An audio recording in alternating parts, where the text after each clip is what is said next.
Hi friends, Savitribai Phule 127వ వర్ధంతి మరియు అంతర్జాతీయ శ్రామిక మహిళా దినోత్సవం సందర్భంగా 9/3/2024న విశాఖపట్నం R&B దగ్గర గల ఏకలవ్య కాలనీలో వయోజనుల విద్య కోసం Savitribai Phule education and charitable trust వారు ఒక విద్యా కేంద్రాన్ని ప్రారంభించారు.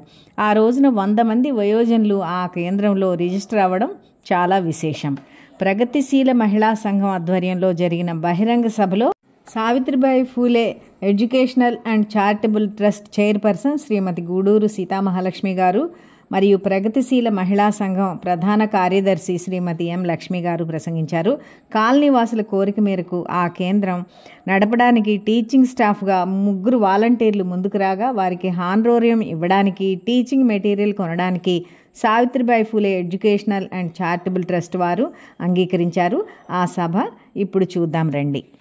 చదువుకోవాలని బలవంతాన చదువు చెప్తామని చెప్పి కొంతకాలం గడిపారు.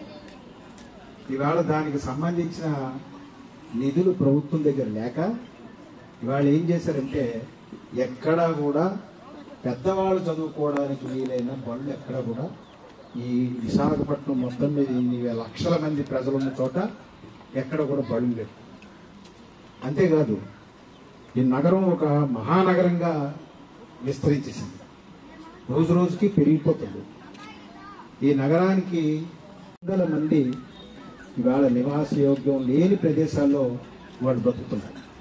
అటువంటి పిల్లలు పెద్దవాళ్ళు చదువుకోవడానికి ఎలగాలేదు, వాళ్ళ పిల్లలు చదువుకోవడానికి కూడా ఇవాళ జీవీఎంసీ ఎక్కడా కూడా పాఠశాలలు కట్టలేదు.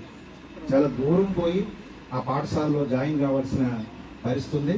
చాలా కాలం నుంచి ఈ జీవీఎంసీ పరిధిలో ఈ గ్రేటర్ విశాఖ మున్సిపల్ కార్పొరేషన్ పరిధిలో రెగ్యులర్ పాఠశాలలు కూడా పెట్టాలని మేము కోరుతున్నాం గవర్నమెంట్.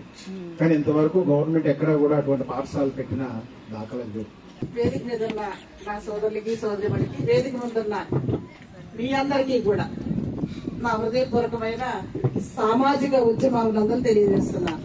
నిజంగా ఇంతకుముందు ఒక్కరు మాట్లాడేదంతా విన్నారు కదా, చాలా సంతోషంగా ఉంది నాకైతే.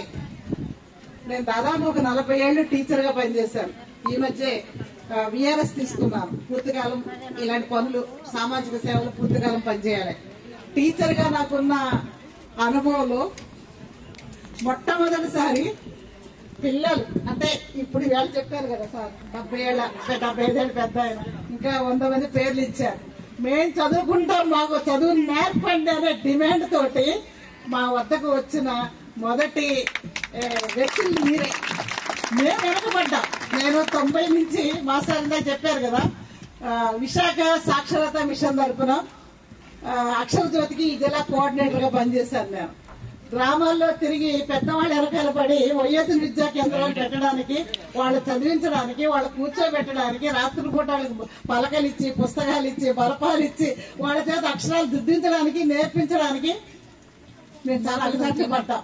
చెప్పారు కదా మాస్టర్, తెల్లవారులు నేను పగలలో పనికి వెళ్ళిపోతారు పెద్దవాళ్ళంతా, రాత్రులు వాళ్ళు వెనకబడి వాళ్ళు కూర్చోబెట్టి చదివించడానికి, ఇలాగే ఇప్పుడు మన అమ్మాయిలు ముందుకు వచ్చినట్లుగా వాళ్ళని ట్రైన్ అప్ చేసుకుని వాలంటీర్స్ అపాయింట్ చేసి వాళ్ళ చేత చదివించడానికి మేము కష్టపడ్డాం. ఈవేళ ప్రభుత్వం అలాంటి వయోజన విద్యా పథకాలు ఏం పెట్టలేదు.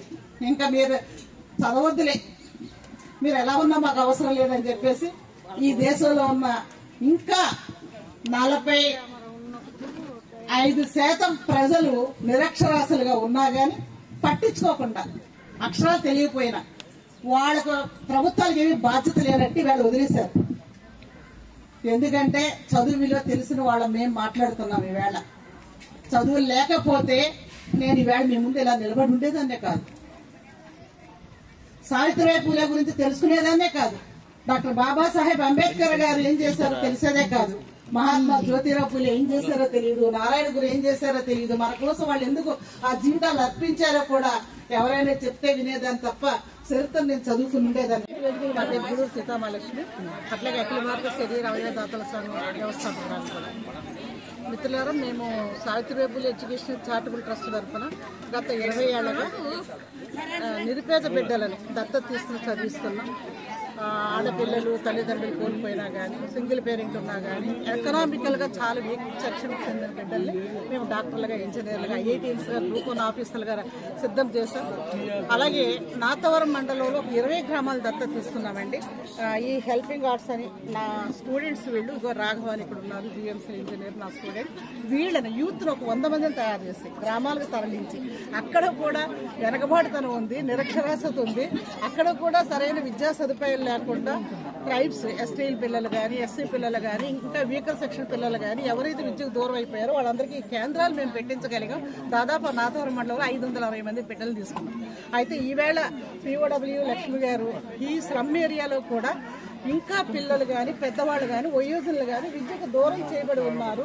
కాబట్టి ఇక్కడ కూడా మనం విద్యా కేంద్రాలు ఓపెన్ చేసినట్లయితే ఖచ్చితంగా వీళ్ళలో కూడా విద్యాభివృద్ధి ద్వారా చైతన్యం వస్తుంది. ఆ చైతన్యం ద్వారానే వాళ్ళ హక్కుల గురించి మాట్లాడగలుగుతారు, వాళ్ళకి కావాల్సిన సమాన హోటాని, సమాన హక్కుల్ని సాధించుకోగలుగుతారు. కాబట్టి విద్య అన్నిటికీ మూలం అనేది మేము సావిత్రిబాయి పూలే స్ఫూర్తితో గత 20 సంవత్సరాలుగా పనిచేస్తున్నాం. కాబట్టి ఈ స్లమ్ ఏరియాలో ఈ విద్యా కేంద్రాలు ఏర్పాటు చేయడం, వీళ్ళకి కావాల్సిన వసతులు ఇవ్వటం, ఎడ్యుకేషన్ పరంగా అట్లాగే ఒక చోటను కూడా మేము అపాయింట్ చేయడం, వారికి ప్రతి నెల ఆంధ్రోజం ఇవ్వడానికి మేము ముందుకు వచ్చాం.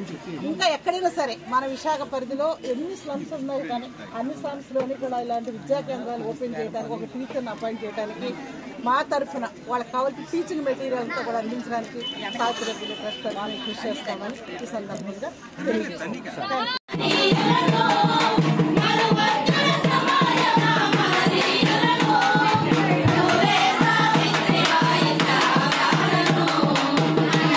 అలాగే 15/3/2024 ప్రోగ్రెసివ్ ఆర్గనైజేషన్ ఫర్ ఉమెన్ వాళ్ళు మహిళా దినోత్సవ సందర్భాన్ని పురస్కరించుకొని జరిగిన బహిరంగ సభలో ముఖ్య అతిథిగా శ్రీమతి గూడూరు సీతామహాలక్ష్మి గారు ప్రసంగించారు. సభ అంతా మహిళలతో కళకళలాడింది. కార్యక్రమం చాలా అద్భుతంగా జరిగింది.